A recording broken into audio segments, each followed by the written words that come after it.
Thank you for joining us for this latest installment in our voter education series, taking you through everything that you need to know about all of the various positions on the Milford local election ballot.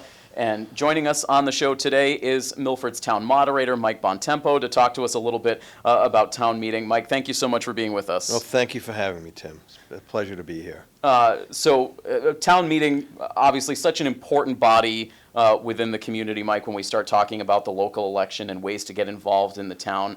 I'd love to maybe open up with just a very broad question for you.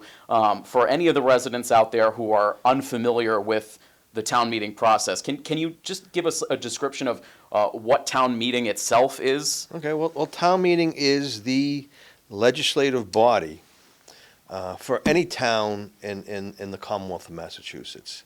And there are it takes two forms, either an open town meeting or a representative town meeting. And that's all dependent upon the number of inhabitants in the town. So any town in Massachusetts that has less than 6,000 inhabitants, it has to be an open town meeting.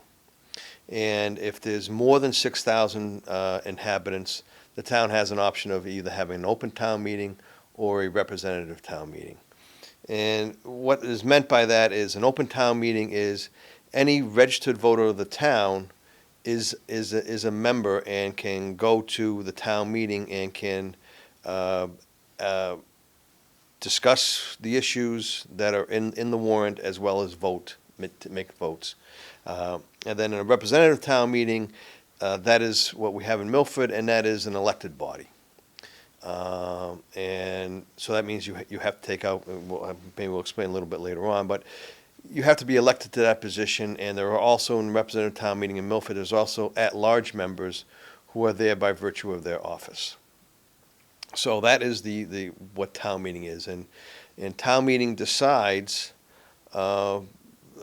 various questions that come before it, having to deal with things like appropriations for the annual budget, as well as for any capital budgets that might come before it. It also votes on general bylaws for the town, zoning bylaws for the town.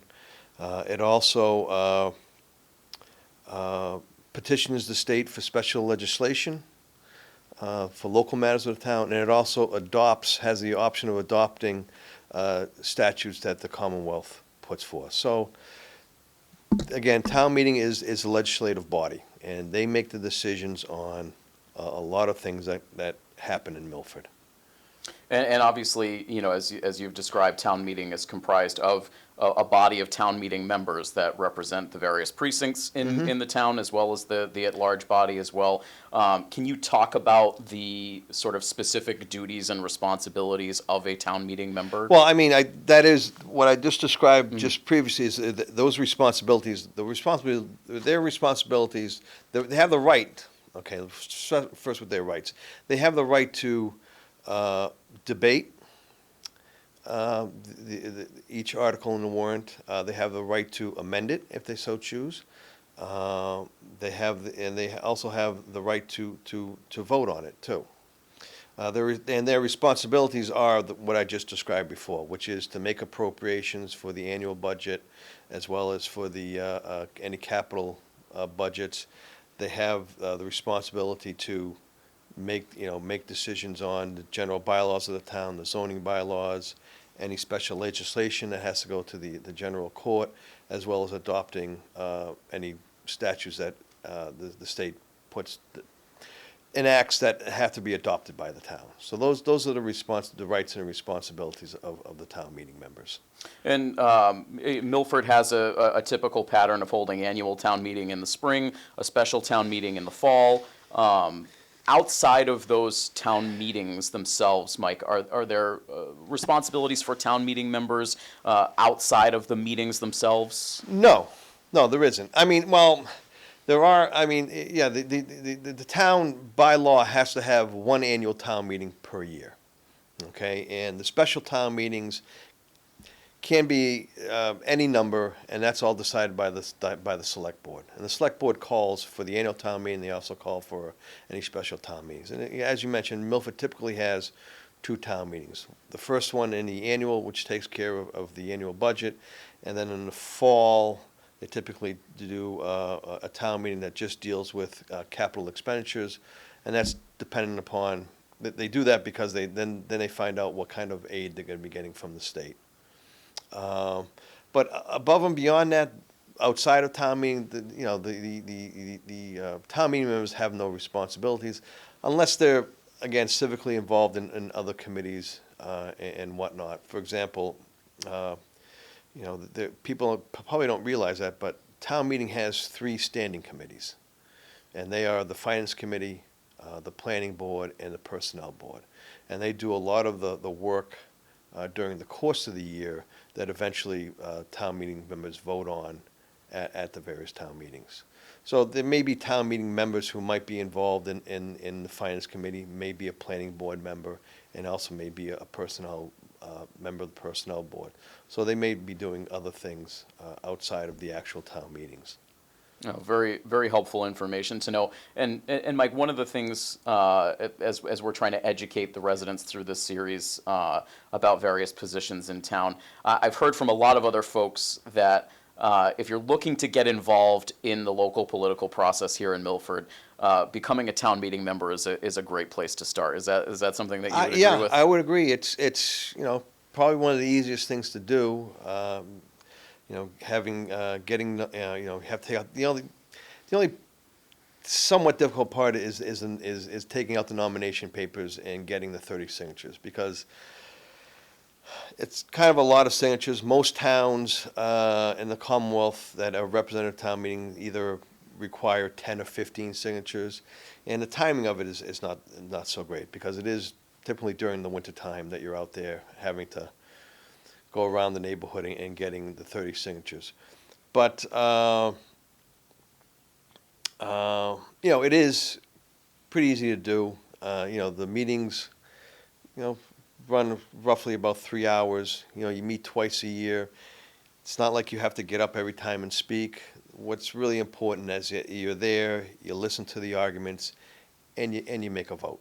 That's the most important thing.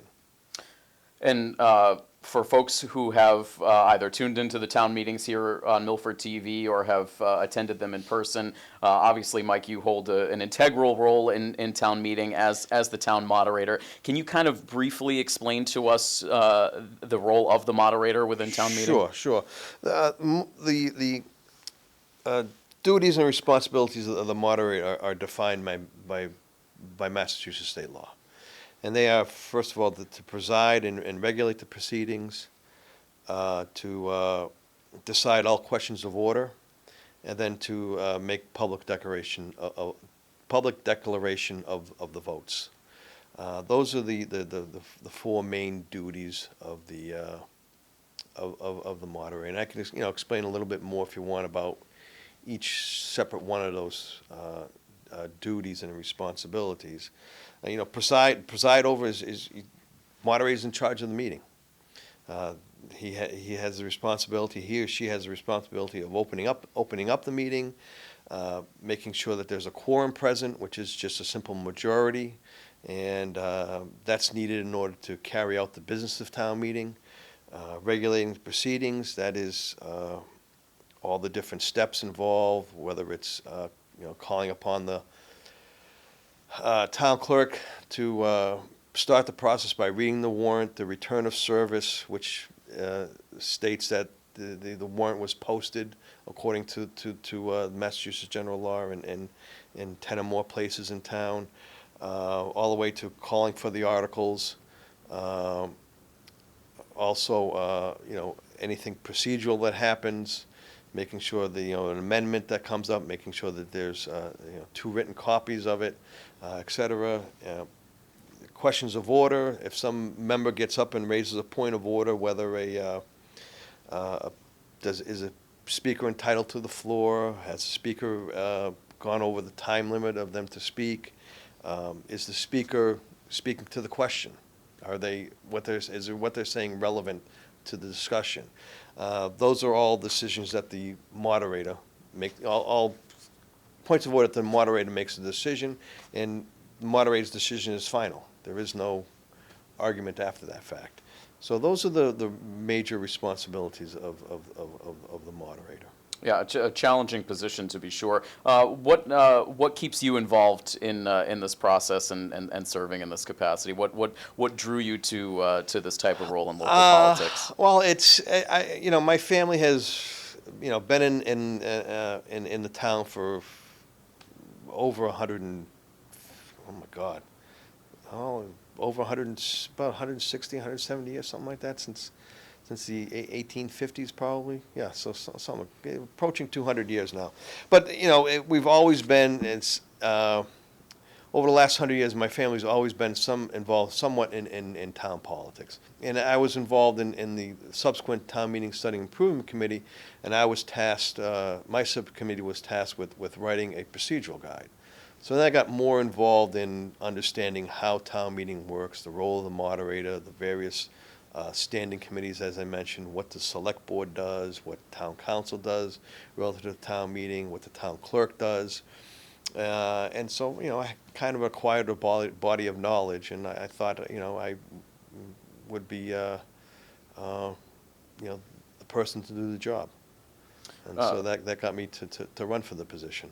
Well, certainly, again, as I mentioned, it's a lot to manage as the town moderator, but for folks like us that cover all of the town meetings, you certainly do an outstanding job in that capacity, and Thank you, Tim. it's a great service to the community. And so, I mean, once again, as we wrap things up here, town meeting, such an important body here in Milford, and really a great opportunity for any citizen here in town that wants to get more involved in the local political process, which is so important and instrumental in deciding things that will have impact in your day-to-day life. So a great opportunity to learn more about town meeting and hopefully to inspire some folks to get involved here as we move forward. But in the meantime, outstanding information, Mike. We really appreciate it. We really appreciate you taking the time to join us. Well, thank you for having me, Tim.